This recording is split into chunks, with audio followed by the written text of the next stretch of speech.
IVF చికిత్సలో 25% భారీ discount, free doctor consultation, free ultrasound scan, logo launch, Andro max advanced male infertility centre ను కూడా ప్రారంభించారు. ఈ రోజు మీకు వాళ్ళు వచ్చి తిండి పెడతారా? ఉండండి, వినండి.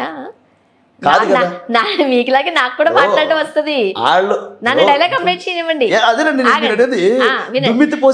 దుమ్మితి పోసుకునే వాళ్ళు ఊరు అన్నం పెట్టరు కదా, పని చేయాల్సిందే కదా కదా చెప్తున్నాను, వినండి. అందుకే ఇప్పుడు మీకు వచ్చారు, మీకు అన్నం పెట్టడం గురించి, మీకంటూ ఒక భృతి ఇవ్వడం గురించి పెద్ద అమౌంట్ ఇస్తాం. 6 అంకెలు 7 అంకెలు నంబర్ కలిగిన అమౌంట్ ఇస్తాం.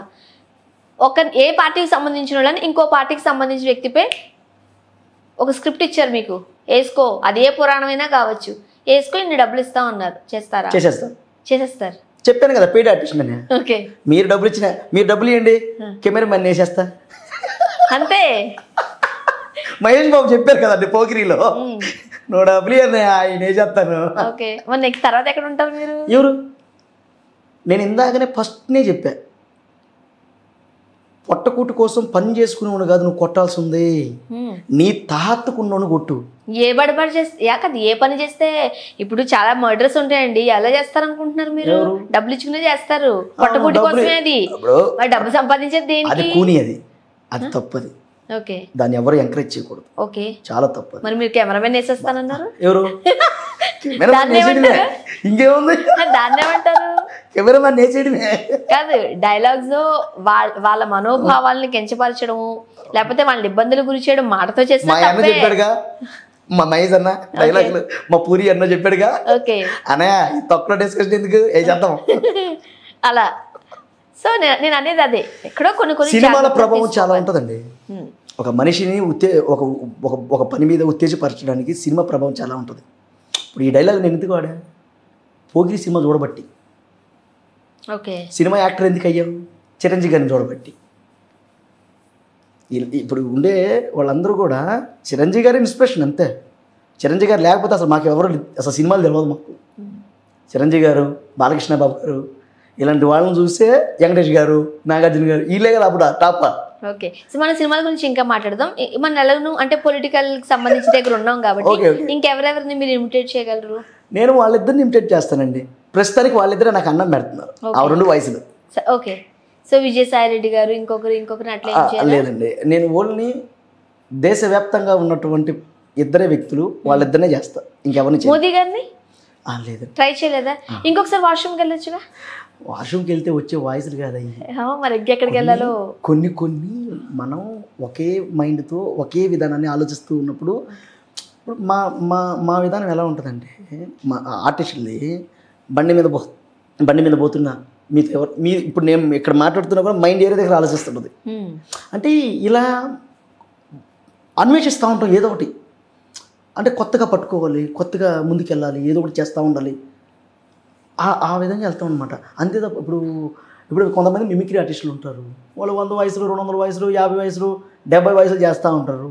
అది వాడు ప్రొఫెషనల్, ఎవరు ప్రొఫెషనల్ వాళ్ళది. నేను 2 వయసులు చేస్తా, ఈ ఇద్దరే చేస్తారు మీరు అంతే. మోదీ గారిది ఇంక వేరే వాళ్ళది ఎవరిది చేయట్లేదు. ఊరు చేయము. నాకు తెలిసి మీరు ఇంకొక 2-3 సార్లు వెళ్ళాలేమో, ఎక్కడికో చాటుకి, అప్పుడు వస్తాయేమో. సునీల్ గారు ఒక ఇద్దరిని మాత్రమే పొలిటికల్ గా చేస్తానని చెప్పారు, మిగతా వాళ్ళ కోసం మీరు ఇంకా ట్రై చేయాలంటే నేను చెప్పాను కదా ఎక్కడికో చాటు మీరు వెళ్ళాలి. మిమిక్రీ ఆర్టిస్ట్ కాదా? నేను ఫిల్మ్ యాక్టర్ని. సినిమా ఆర్టిస్ట్ కూడా బాగా మీరు ఇమిటేట్ చేస్తారు కదా. ఏదండి, ఏదో మా బాలు సార్ గారు ఉన్నారు కదా, మా బాలసుమన్ సార్ గారు, ఆయన మీరు సంగీతం నేర్చుకున్నారంటే ఏదో అండి నా గాలి సంగీతం అదే కూలి పెడుతుంటారు. అలాగే మేము కూడా పొట్టుకుడి కోసం ఏదో చేసాం, జరుగుతుంది. అయితే ఒక మాట చెప్పండి, సాధారణంగా మేల్ ఆర్టిస్టులకి అంటే యాక్టింగ్ తో పాటు ఇలాంటి మిమిక్రీ కూడా యాడ్ ఆన్ అయితే ఇంకా ఫ్యూచర్ బాగుంటది. నిజమేనా? ఎస్, మా సారు కామెడీ బ్రహ్మ, మా బ్రహ్మానందం సార్ గారు అదే చెప్తారు, నేను ఆయన ఫాలో అవుతా. కోట శ్రీనివాసరావు గారు సార్ అదే చెప్తారు, బాబు మోహన్ గారు. అంటే బాడీ లాంగ్వేజ్ ఫాలో అవ్వాలంటారా, వాయిస్ ని ఫాలో అవ్వాలంటారా? వాయిస్ వద్దు, బాడీ లాంగ్వేజ్ ఫాలో అవ్వాలి. వాయిస్ వద్దు, వాయిస్ చేస్తే నీకు నటన మిస్ అయిపోద్ది. ఓకే, బాడీ లాంగ్వేజ్ ఉండాలి. ఇప్పుడు ఇన్స్పిరేషన్గా తీసుకోవాలి కానీ ఆయనలాగా నువ్వు చేయకూడదు. రైట్. ఇన్స్పిరేషనే. చిరంజీవి గారు బాగా చేస్తారు, ఇన్స్పిరేషన్ అంతే. ఆయన చేస్తే ఆయన ఉన్నాడు కదా, అదే చిరంజీవి సార్ ఉన్నారు కదా, రైట్, రామారావు సార్ ఉన్నారు, ఉన్నారు, లేకపోయినా ఉన్నట్టే. వాళ్ళ ఒక మనిషి చాలు, ఇద్దరు అవసరం లేదు. రైట్. ఎస్. సో ఇప్పుడు మీరు అన్ని ఎక్స్ప్రెషన్స్ అక్కర్లేదు, నార్మల్ ప్రశ్న ఇస్తున్నాను నేను. ఓకే, ఇప్పుడు అంటే మీ నాన్నగారు రంగస్థల నటులు కాబట్టి మిమ్మల్ని ఈ కళల వైపు ఎంకరేజ్ చేశారు. ఫస్ట్ ఆఫ్ ఆల్ మీ గురించి చెప్పండి, ఎక్కడ పుట్టారు, ఏం చేశారు, ఏంటి మీ కథ? పుట్టేశారండి, మామూలుగానే పుట్టారులే, ఎక్కడ పుట్టారని అడిగాను, ఎలా పుట్టారని అడగలేదు. నెల్లూరులో పుట్టాను. అంటే మా నాన్నగారిది ప్రకాశం జిల్లా. ఎలా పుట్టారని అంటే అదే అలాంటి ప్రశ్నలు ఏం అడగలేదు నేను మిమ్మల్ని. అదే ప్రకాశం జిల్లా అయితే, అమ్మది నెల్లూరు. సో ఇద్దరు లవ్ మ్యారేజ్, ఇద్దరు కళాకారులే, డ్రామా ఆర్టిస్ట్. అమ్మ రెడ్డి సింగర్, విజయవాడ జానపదాలు. సో ఇద్దరు కళాకారులు కాబట్టి వాళ్ళిద్దరూ మాకు ముగ్గురు అన్నదమ్ములు మేము. పెద్ద ఆయన హార్ట్ పేషెంట్ చనిపోయారు, మా నాన్నగారు కూడా చనిపోయారు. నేను 10th ఉండగానే చనిపోయారు. పర్లేదు, 10th ఉండగానే చనిపోయారు. సో ఇంకొక ఆయన ఉద్యోగం చేసుకుంటే ఆయన బయట ఉన్నారు. ఇక నేను కళారూపాల మీద MBA అయిపోయింది. సో మీ అమ్మగారు మీ నాన్నగారు కళలన్నీ అన్నీ మీకే వండబట్టేసి నాకు ఇచ్చారు. ఓకే, ఆస్తులు ఇవ్వకపోయినా ఇది ఇచ్చిపోయారు. ఓకే, చాలా ఇంతకు మించి ఏం కావాలి? ఇదే ఆస్తి అండి, చాలా అండి. 4 పూట్ల 3 పూట్ల అన్నం తింటున్నాను. మా నాన్నగారు ఇచ్చిన కళ, ఆయన లేకపోయినప్పటికీ కూడా ఆయన ప్రతిరూపం నాలో ఉంది ఇక్కడ భూమి మీద. సో దాంట్లో నో ప్రాబ్లం. సో వాళ్ళిద్దరూ, ఇక మా అమ్మ జానపదాలు, వాళ్ళిద్దరూ ఇక డ్రామాలు చేస్తూ కొన్ని వాళ్ళతో పాటు ట్రావెల్ అవ్వడం వల్ల నాకు అది సంక్రమించింది. సో అవి చూసే నేను డ్రామా చేసాం. మైల్ ఫకీర్ వేసాను క్యారెక్టర్, బాలనాగమ్మ. బాగా సూట్ అయ్యారేమో. సూట్ అవ్వకుండా ఏముంటుంది, నటుడు సూట్ అవ్వకపోతే ఇంకేంది, సూట్ అయ్యే విధంగా చేయాలి. అంటే మీలో ఇటువంటి కళ ఉందని మీకు ఎప్పుడు అనిపించింది? సాధారణంగా చిన్నప్పుడు స్కూల్లో ఆ ఈవెంట్స్ జరిగినప్పుడు డ్రామాలు, డాన్స్లు ఇవన్నీ చేస్తూ ఉన్నప్పుడు మనం చేస్తూ ఉంటాం. అప్పుడు అందరూ చాలా బాగా చేసేవారు అంటే అప్పుడు నమ్మకం వస్తుంది మనకి, నేను కూడా బాగా చేయగలను. అది ఎక్కడో చోట ఒక చిన్న బీజం. అట్టనే కాదు, మన చిన్నప్పటి నుంచి కళారూపాల్లో ఉన్నాం. మా అమ్మే నాకు గైడ్. మా అమ్మగారే ఏం జరిగినా కూడా మా అమ్మ చెప్తుంది, అన్ని విషయాల మీద మా అమ్మే చెప్తుంది. ఈ మైల్ ఫకీరు డైలాగ్స్ కూడా మా అమ్మే నేర్పించింది. ఏయ్ కఫాలి హకన్న చోళ ప్రజోల కరళ ద్రమిష్టిని మచ్చమ శీష్క భక్షని దుమ్ దుమ్ కల్లా జుమ్ జుమ్ మాతృ ప్రయాణి అచ్చనంద స్వరూపిణి మాతా సెలవించిన ప్రకారం గండ బేరడ పక్షులు చెప్పి ఆ నెత్తుట్లో 1000 సార్లు స్నానం చేసి వస్తుంది కదూ. ఈ పకిరికి చావు లేదు, పకీరు అమరుడైపోయాడు. ఏం పలకవేం?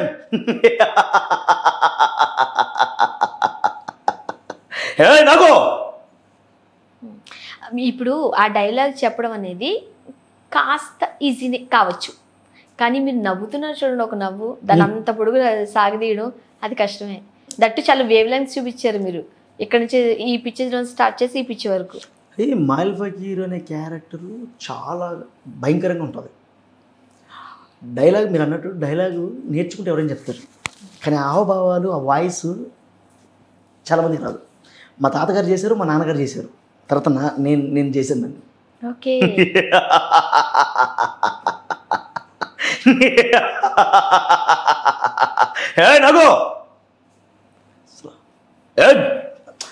అసలు సినిమాని నిజం చెప్తున్నానండి, సినిమా ఇండస్ట్రీకి వచ్చాక ఇక్కడ ఇప్పుడు మనకి టేక్ రాకపోతే టేక్ వన్ మోర్ పర్ఫెక్ట్నెస్ వచ్చేదాకా చేస్తాం. కానీ నాటకాలు అటు కాదు. ఇప్పుడు ఈ డైలాగ్ తీసుకోవడం, ఆమె వైపు చూడటం అని చెప్పడం, నాకు అయినా సింగిల్ వెళ్ళిపోతూ ఉండాలి ప్లే. సో దేవుడి దయ వల్ల మా నాన్నగారు అవన్నీ మాకు నేర్పించారు, మా అమ్మగారు నేర్పించారు కాబట్టి ఈరోజు ఇలా ఉండగలుగుతాం. Very happy. ఏ ఏజ్లో నుండి స్టార్ట్ చేశారు? చిన్నప్పటి నుంచే ఉన్నా. చిన్నప్పటి నుంచి ఫస్ట్ బెంచ్లకి వాటికి నిలబడేవాడిని చిన్నప్పుడు, వాళ్ళతో పాటు తిరగతా ఉండేది, అటు నిలబడుకునేది. మా నాన్నగారు చాలా 4 గంటలకు లేయాలి, 4 o'clock లేయాలి, లేచి కాలకృత్యాలు తీర్చుకొని 6 గంటలకి రెడీగా ఉండాలి ప్లేలో, లేకపోతే కొడతాడు. నన్నే కాదు అందరిని కొడతాడు. అంత స్ట్రిక్ట్గా ఉండేవాడు. కళారూపాల పట్ల అంత మక్కువ, నేర్పించే విధానంలో కూడా అంత బాగా నేర్పించేవాడు. వెంటనే ఈ డైలాగ్ ఇచ్చి అని చెప్పి టక్క చేపించేసేవాడు. మా నాన్నగారు 1997 మా చిన్నతనంలో మా అన్నకి హార్ట్ ఫస్ట్ చేయించింది చంద్రబాబు సారే. అది స్టంట్ వేస్తారు కదా, అది ఏదంటారు బైపాస్ సర్జరీ కాదు కదా, ఏదో స్టంట్ ఏదంటారు కదా. ఫస్ట్ సిమ్స్ హాస్పిటల్ తిరుపతిలో మా నాన్నగారు చంద్రబాబుని కలిసి బాబు గారే చేయించింది ఫస్ట్. అప్పుడు ఏ ఏజ్ అన్నది? 97 అంటే నాకు 5 ఏళ్ళు ఉంటాయి అన్నది ఆయనకి ఉంటాయి 10 ఏళ్ళు 9 ఉంటాయి అనుకుంటా. అంత చిన్న వయసులోనే వచ్చిందా? చిన్నప్పుడే వచ్చింది అది. చిన్నప్పుడే 5 సార్లు చేయించాము. 4 సార్లు ఒకసారేమో ఇల్లు చేయించారు. అది 2 ఏళ్ళకి ఒకసారి పడిపోయేది. కవాటాలలో కొవ్వు పడిపోయేది. 4 సార్లు చేయించాం. అది 3 ఏళ్ళకి ఒకసారి, 2 ఏళ్ళకి ఒకసారి, 5 ఏళ్ళకి 6 ఏళ్ళకి ఒకసారి. వీడు మాట్లాడుతూ ఆయాసంగా ఉండేవాడు. అంటే నాకు తెలిసి బై బర్త్నే ప్రాబ్లం ఉంది. ఆయన మాట్లాడుతూ ఉండిపోయేవాడు. అలా వెళ్తున్న టైంలో ఓపెన్ హార్ట్ సర్జరీ చేయించాం 2009-8 ఆ టైంలో. ఫెయిల్ అయిపోయింది. అసలుకి ఓపెన్ ఏదైనా చేయించుంటే బాగుండేది. ఓపెన్ హార్ట్ చేయించేతలకే అయిపోయింది. సో అలాంటి కళాకారుల విధానం నుంచి ఈరోజు మనం హ్యాపీ. ఆస్తిపాస్తులు లేకపోయినా ఈరోజు కళను నమ్ముకొని పోతున్నాం. ఇప్పుడు మీరు రంగస్థల నటులు, డ్రామా ఆర్టిస్టు అండ్ ఇవన్నీ చూస్తూ ఉన్నప్పుడు సినిమాలు వేరు, రంగస్థలం వేరు. ఈ రెండింటికి డిఫరెన్స్ ఏం చెప్తారు మీరు? ఏడైనా కష్టపడాలి. కష్టపడకపోతే ఏది రాదు. నాకు తెలిసినంతట్లో స్టేజ్ అయినా, సినిమా అయినా, ఇంకోటైనా మీ దగ్గర వర్క్ ఉంటేనే. వర్క్ లేకుండా రావద్దు. వర్క్ ఉంటే రండి, పని చేయండి, కష్టపడండి, నేర్చుకోండి, ఆహర్నిశం దాని మీద పోరాడండి. ఇవన్నీ చేస్తాం కానీ మాకు అవకాశం రావట్లేదు అంటున్నారు చాలామంది. మీ దగ్గర వర్క్ ఉంటే ఆటోమేటిక్గా అయ్యే వస్తాయి. ఫస్ట్ మీరు పనితనంగా ఉండాలి. విషయం ఏంటంటే ఇక్కడ ఎందుకు సక్సెస్ కాలేకపోతున్నారంటే యాక్టింగ్ మీద వచ్చేసి మందు, మగువ, మనీ, మగువ, మందు, ఈ మూడింటికి బానిసలు అయిపోతే నీకు ఎక్కడికి ఆపర్చునిటీ వస్తుంది? పెద్ద స్టార్స్ కూడా, పెద్ద వాళ్ళు కూడా ఈ మూడింటికి లోన్ అయిపోతున్నారు. ఎందుకు గ్రాఫ్ అమ్మని వెళ్ళిపోయి కింద పడిపోతున్నారు? అంతే. నిలబెట్టుకోవాలి, కష్టపడాలి. ఈరోజు పెద్ద వాళ్ళు ఎందుకు అట్లా ఉన్నారంటే వాళ్ళు నిలబెట్టుకున్నారు. ఊరిని రాదండి, కష్టపడితేనే అన్నీ వస్తాయి. ఊరిని వచ్చేస్తాయా? ఇప్పుడు ఆయన కెమెరామెన్ అయ్యాడు, మీరు యాంకర్ అయ్యారు. యాంకర్ అయ్యేదాకా రావడానికి ఏమేమి చేస్తుంటారు, ఎంత కష్టపడి ఉంటారు. అరే నేను ఎదగాలి, ఏదో ఒకటి చేయాలి, ఈరోజు నేను తెలుగు చలనచిత్ర పరిశ్రమలో నేను ఒక వ్యక్తిగా ఉండాలి అని కష్టపడతారు ప్రతి దాంట్లో. అలా వచ్చిన వాళ్ళమే మేము కూడా. అయితే నాకు డ్రింక్ అలవాట్లేదు, స్మోక్ అలవాట్లేదు, ఫ్రెండ్స్ తిరగడం ఏం లేవు. నిద్రలేస్తే సినిమా. ఇప్పుడు ఇంతకుముందు మీరు ఒక మాట అన్నారు, మిమిక్రీ ఆర్టిస్టులు చాలామంది ఉన్నారు అని. అంటే టాలీవుడ్లోనే కాదు, అన్ని పరిశ్రమల్లోనూ, అన్ని జోనర్స్లోనూ కాంపిటీషన్ అట్లానే ఉండింది. దాన్ని మనం పరిగెట్టాలంటే ఎవరినో ఒకరిని కాస్త వెనక్కి ఆపాల్సిన పరిస్థితి కూడా తప్పట్లేదేమో. అర్థం కాల. మనం ఇలా పరిగెట్టడం కోసం పక్కన వెనకన్నా లాగాలి, కాస్త గట్టిగా అన్నా పరిగెట్టాలి. రెండిట్లో ఏదోటైతే చేయాలి. రైట్. ఈ కాంపిటీషన్ ఏం చెప్తారు మీరు? కాంపిటీషన్ ఏది ఉండదు. కాంపిటీషన్ లేదా? ఇప్పుడు మీరు ఉన్నారు, మీ క్యారెక్టర్కి అంటే మీ క్యారెక్టర్కి ఇవ్వాల్సిన క్యారెక్టర్ చేయడానికి ఒక 10 మంది ఆర్టిస్టులు లేరంటారా? ఉన్నారుగా. ఎందుకు లేరు? కాంపిటీషన్ లేదంటారు. పోటీ. నేను అనేది ఇప్పుడు ఉంటాయి ఆర్టిస్టులు, అందరూ ఉంటారు. సమర్థవంతమైన వాళ్ళు ముందుకెళ్ళిపోతారు, సమర్థవంతంగా లేని వాళ్ళు కింద పడిపోతారు.